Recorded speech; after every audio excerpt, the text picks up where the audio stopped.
আরে ইয়া কি এর চিঠি কে থুয়ে দিয়েছে? পিছনে তাকাইস নি, ইয়া কি আবা? সরি জাগা। আরে সব কি হচ্ছে?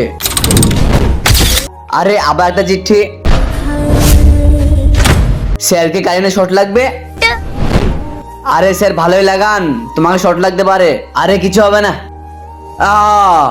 Sir sir sir sir sir তোমার তো কিছু হয়নি তো? চিঠিতে যা লেখা থাকছে তাই তো সত্যি হচ্ছে। স্যার সব জাগ্গা চিঠিতে যা লেখা দেয় ওয়াই হচ্ছে, জাগ্গা শয়তান। চিঠিতে যা লেখা আছে সবই বলছি আমি। কই চিঠিতে কি লেখা আছে কই? তাহলে চিঠিতে যা লেখা আছে সব আমিই পড়তে পারবো। ছাপ্পা দুটো টপ হবি। আরেকটা চিঠি। 56 ফেল হয়ে যাবে, খবরদার আমার লাগে উল্টো পাল্টা কথা বলবি নি। আমি যা বলছি চিঠিতে যা লেখা আছে ওইটাই তো বললাম আমি। বাচ্চা তোমাদের রেজাল্ট চলে এসেছে। 56 তুই ফেল হয়ে গিয়েছিস, তোকে পড়তে মানা করলাম না?